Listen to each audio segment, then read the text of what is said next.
Hello and welcome to Dateline. I'm Jana Wendt. Tonight, no sign of peace despite almost 20 years of bitter fighting in Sri Lanka, and more Lebanese are saying Syrians go home. Since Israel has left from the southern part of the country, the focus is now shifting to another occupier in Lebanon. We pay the price for the Israeli withdrawal. We are ready to pay the same price for the Syrians to withdraw. The Syrians can't be filmed or photographed, and it's not just illegal, but deadly to publicly criticise their presence.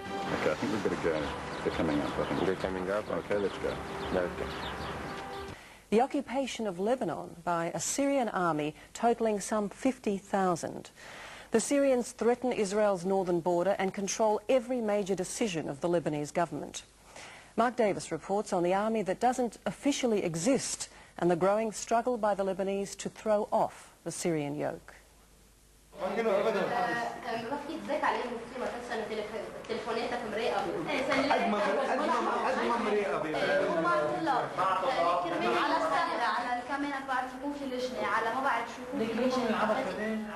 It may look like a meeting at a modelling agency, but these students are in a truly deadly situation. دليت 4 ساعات تحت التحقيق، آخر شيء هو كتب الإفادة وقال لهم بدي أعمل لا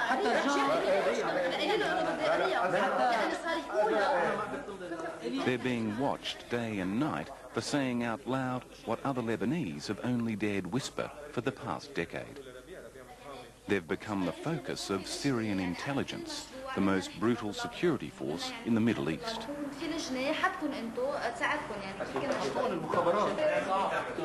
Over the past 3 months, virtually every person in this room has been arrested in a crackdown against Lebanese suspected of anti-Syrian sympathies.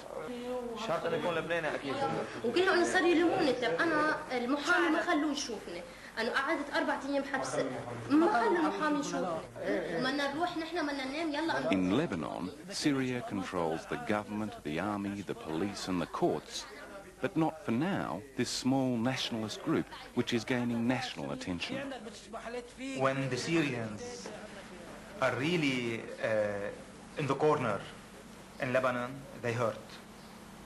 And when a thing that you do, or a speech that you make, or a statement that you announce will hurt them, they will hurt you. Here my hand broken, they were beating me on my face with the back of the gun, so I put my hand in front of the gun and it was broken. I had it plastered. I think you saw it in the film later.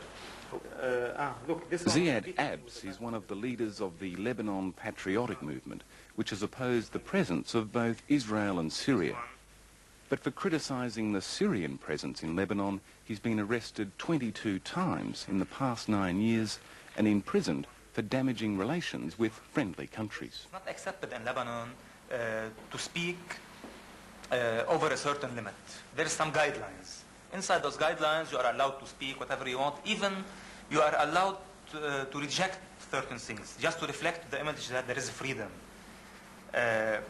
When you speak outside those guidelines, you become a troublemaker. Is it me or is it anybody else? Well, what is that line? What's the line you can't talk about? You cannot talk about Syrian presence in Beirut. You cannot talk about the way Syrians are benefiting from their presence here. Before, they used to give the impression that they are here just because the Israelis are here to protect Lebanon from the Israelis. Now, there's an Israeli withdrawal. There's no more Israeli occupation. And there's no whatsoever reason for them to stay. And that's why we are planning to raise our voice louder. And we will. Once I was arrested in the Ministry of Defense. I was blindfolded for 72 hours. And they kept me standing, not allowed to sit down for 72 hours. As a vocal critic of Syria, Ziad is lucky to be alive. Over the years that he's been politically active, dozens of others have disappeared or been killed for similar activities, daring to state the obvious that Lebanon is an occupied country. Apart from the military presence, what's the intelligence numbers in Beirut? There are around 35 to 40,000 official military Syrian soldiers and around 25,000 intelligence. The odds are intimidating, but apparently for Ziad, not overwhelming. We're ready to pay the price, whatever it takes. We pay the price for the Israeli withdrawal. We are ready to pay the same price for the Syrians to withdraw.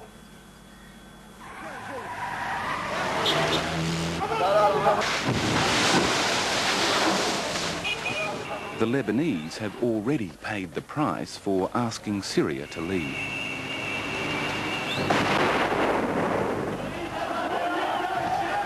In 1989, a faction of the Lebanese army rose against the Syrians, accusing them of attempting to completely annex Lebanon rather than merely assisting to oust Israel.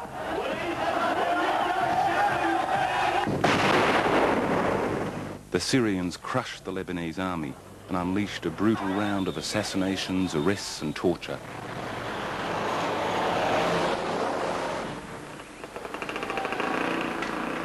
A pro-Syrian government was installed and elections managed ever since. On the streets of Lebanon, the Syrian president has taken equal billing with the nominal leader of the country, Emil Lahoud. The government claims that it's a brotherly relationship. In his tour of Beirut, Ziad reveals a less benign side of the brotherly forces. They use this building for the intelligence and interrogations here for this part of Beirut. You can see them here sitting on the entrance of this building. There's the intelligence. And what's their operation there? Here, Frank, is an interrogation apartment where they usually arrest people and interrogate them. It's a pretty run-down building. Yeah, but there is 4 floors underground. 4 floors. And what's in their cells or what? Yeah, cells and offices for interrogation, and they use the underground part of the building. And how long are people kept there for? It depends. Usually when you're kept for more than 1 month, they take you to Anjar. Anjar is near the border, where they have a big prison, where some people are there for 10 years now. And if your case is a bit more serious, you go to the Mazzi prison in Syria, where you never come back. When the Israelis announced their withdrawal in April, Ziad was one of the first arrested in a preemptive strike by Syrian and Lebanese intelligence. Nothing unusual in that, but this time there was a very public reaction. Charged with anything or no? In a rare demonstration, students from around Beirut took to the streets, demanding the release of Ziad and 5 others who'd disappeared. They were in no doubt who was behind the arrests.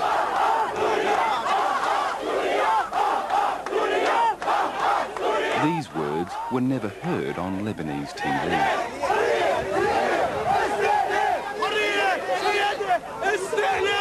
15 people were taken in by the security forces and 20 sent to hospital.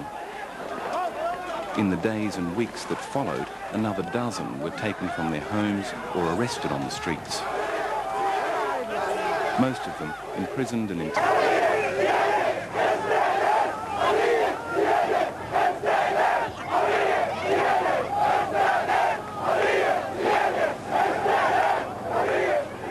After confronting the troops and the hoses, Pascal Mourad was arrested a few days later.